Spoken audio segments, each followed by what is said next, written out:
Sur MyNetNews, donc Tristan nous avait esquissé une petite comparaison avec Cristiano Ronaldo, un peu un tricoteur, un individualiste qui finalement, après être arrivé à Manchester, avait un peu changé de mentalité pour devenir un bon joueur.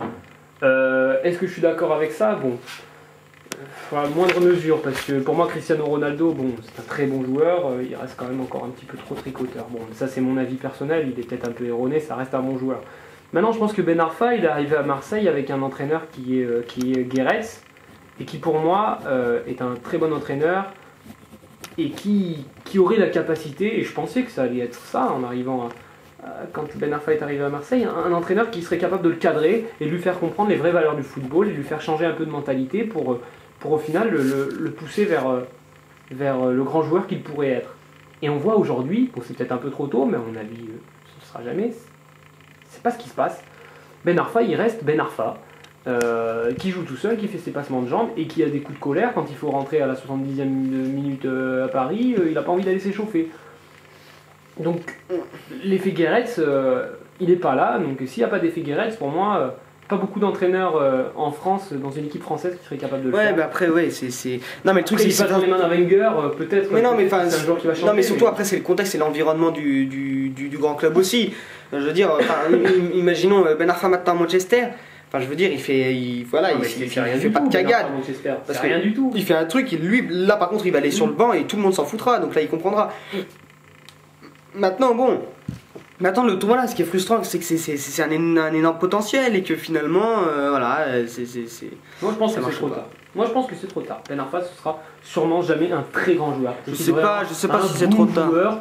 Et je pense que aujourd'hui, il est trop vieux. Le problème se trouve dans sa mentalité. Et une mentalité à 22 ans, c'est difficile à faire changer. C'est vraiment compliqué. Bah justement, disons que sa mentalité, voilà, il l'a construite, il l'a entretenue pendant toute son enfance, son adolescence et tout.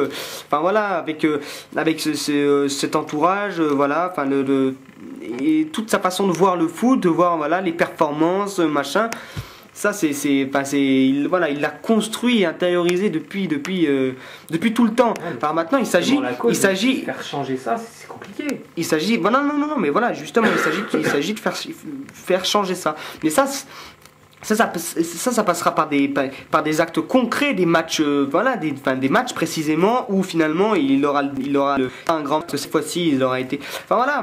Après, je pense qu'il faut pas perdre espoir. Alors après, quelle tactique à adopter pour le faire changer. En tout cas, on a l'impression que c'est pas ce qu'est en train de faire l'OM en le surprotégeant, en le laissant finalement dans sa petite bulle comme ça, et finalement sa bulle, bah voilà, fait que lui, il changera pas, il intériorisera pas de nouvelles valeurs. C'est impossible. Le problème de ce que tu dis, c'est que j'ai regardé le match, je sais pas si quelques-uns d'entre vous l'ont vu, Lyon-Marseille. Bon, le match, franchement, horrible, quoi.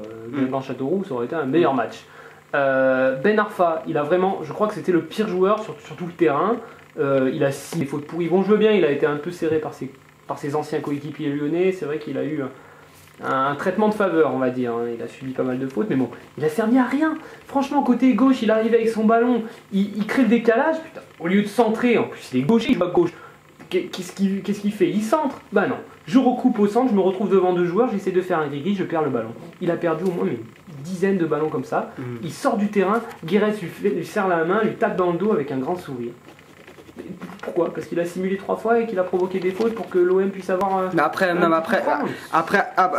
joueur comme ça. Après ce match, c'était vraiment particulier. Je crois que Marseille cherchait, bon, au-delà, oui, donc le mal ramener un point, le match nul et tout. Marseille cherchait la bataille psychologique, la guerre un peu des nerfs. Et Lyon, finalement, c'était ça aussi. Donc finalement, ça s'est transformé. C'était une bataille. C'était pas un match de foot là. C'était une bataille. Ça jouait, voilà, c'était une espèce de suprématie symbolique. Voilà, nous, on va vous rentrer dedans, nous séparer, on va vous rentrer dedans. Enfin, personne ne prendra de risque, mais par contre, on va être méchant.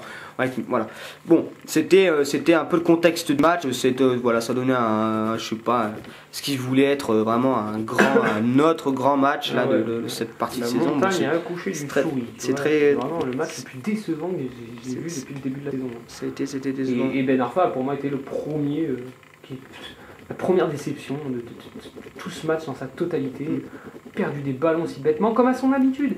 Mais après peut-être la solution justement à l'inverse, donc ce serait peut-être justement de le cadrer dans un rôle, dans un poste bien précis, en disant mais maintenant voilà tu joues côté droit. Tu joueras que côté droit. Côté droit ou côté gauche. Voilà, genre tu joues que côté droit, maintenant tu as à faire ça. Donc ton boulot offensif c'est de percuter, de rentrer, d'apporter des décalages, de frapper, de centrer en retrait, de ce que tu veux, ou de donner l'espace pour ton latéral et tout pour qu'il centre. Enfin bref. Ton boulot offensif c'est ça, et ton boulot défensif c'est le replacement. Tu es un ailier maintenant. Aujourd'hui tu es un ailier. Voilà, mais basta. Moi c'est ça que je ferai. Alors, est-ce que ça va marcher? On peut même faire la même chose si on décide de le mettre en 10. Après finalement, c'est de savoir aussi parce qu'il rentre dans une équipe avec voilà, il faut trouver le bon système pour tout le monde, machin. Voilà, mais savoir peut-être que si justement voilà, on lui demandait, on encadrait beaucoup plus ce qu'il doit faire. Finalement, et en le jugeant de façon transparente sur justement ce qu'on lui a demandé de faire précisément, parce que finalement il a en fait, un rôle précis, il a sûrement trop de liberté. On lui dit voilà, ben vas-y, fais-toi plaisir et tout, parce qu'on sait que si sur un coup il peut déstabiliser, il peut machin, il est capable de marquer un but, de faire la différence. Peut-être qu'en le cadrant, voilà, en lui disant voilà, et aujourd'hui voilà, on va te juger sur ça, on te demande de faire ça offensivement, ça défensivement, t'es jugé sur ça, t'es bon, ok très bien, t'es pas bon. Voilà, tu es sur le banc et puis c'est quelqu'un d'autre qui joue. Alors finalement, bien sûr, c'est plus facile de dire ça que d'être confronté au truc, mais bon. Non mais bien sûr, il y a une compo à faire. Bon, Guéret forcément a des difficultés que nous ne connaissons pas, c'est un peu facile de dire ça. Maintenant, c'est notre point de vue. Je pense que Ben Arfa, c'est à droite qu'il doit évoluer dans un milieu d'ailier pur, avec un travail d'ailier pur. C'est là-dessus qu'il faut le juger, c'est là-dessus qu'il faut qu'il travaille avant de devenir quelqu'un de plus polyvalent, comme un Ribéry ne peut l'être aujourd'hui. C'est un joueur qui doit rentrer avec son pied gauche dans la surface, c'est un joueur qui doit centrer en retrait, c'est un joueur qui doit frapper, c'est un joueur qui ne doit pas hésiter à être technique. C'est là qu'il pourra développer sa technique. Moi je l'ai vu face à Lyon, il arrivait côté gauche et il était à l'arrêt. Parce qu'il était à l'arrêt, pourquoi? Parce qu'avec son côté droit, il ne peut pas faire son petit pont, il ne peut pas faire son passement de jambes. Pour moi, il faut qu'il joue à droite, c'est le replacement qu'il faudrait lui... En tout cas, le mythe du faux numéro 10 parce que prétendu super technique et tout, faut arrêter quoi. Les mecs les mecs qui te disent que Ribéry c'est un numéro 10, que Ben Arfa c'est un numéro 10, c'est pas vrai. Enfin, Ribéry plus que Ben Arfa, mais finalement c'est des joueurs, leur qualité principale c'est la percussion. Je veux dire, c'est pas la vision du jeu, c'est pas des mecs dans le registre de Gourcuff qui lui a plus de vision et moins dribbleur mais plus orientateur quoi, orientateur. Ce que Ribéry a compris par rapport à Ben Arfa, c'est que Ribéry a compris que sa percussion, sa vitesse et sa technique pouvaient lui permettre de donner de très bonnes passes. De marquer. Et Ben Arfa, il en est capable aussi, c'est ça le truc. Ben Arfa, il en serait capable. Mais c'est un problème de mentalité, on l'a vu tout à l'heure. Et c'est vrai que. En tout cas, Ben Arfa numéro 10, ça a l'air. Replacer dans l'axe, c'est un peu bizarre. C'est un peu bizarre parce que déjà, au niveau de ses qualités, c'est pas exploiter au mieux ses qualités. Et surtout, et on en revient à ce qu'on disait tout à l'heure, c'est lui laisser trop de liberté. Sous le couvert de voilà, ce symbole, tu es le numéro 10, tu es le meneur de jeu, ça lui laisse beaucoup trop de liberté. Et c'est là qu'on voit, enfin ce qu'on a expliqué tout à l'heure, tous les défauts de son état d'esprit et tout. Donc finalement, je crois vraiment pour l'OM que, il semble que Ben Arfa dans l'axe, même s'il est capable et qu'il aime bien et qu'il est capable de dribbler, de perforer une défense dans l'axe et tout, c'est bien. Il pourra le faire en partant d'un côté. Et en tout cas, le mettre d'entrer dans l'axe et lui donner cette liberté symbolique de c'est toi le chef, c'est toi le numéro 10. Pour l'instant, on a vu que ça faisait que le desservir. C'est pas un Gourcuff, quoi. C'est évident qu'il n'a pas la vision de jeu. Peut-être qu'il l'aura un jour, mais je pense pas de toute façon. Mais faut mettre au service, faut mettre sa technique et sa capacité de dribble au service d'un côté. Je pense pas au milieu comme ça. En plus, tu perds un ballon au milieu, c'est bien plus dangereux que tu perds un ballon à droite. Et vu qu'il en perd beaucoup, c'est parfait. Ce sera réglé. Voilà. Ben Arfa, donc Ben Arfa, voilà.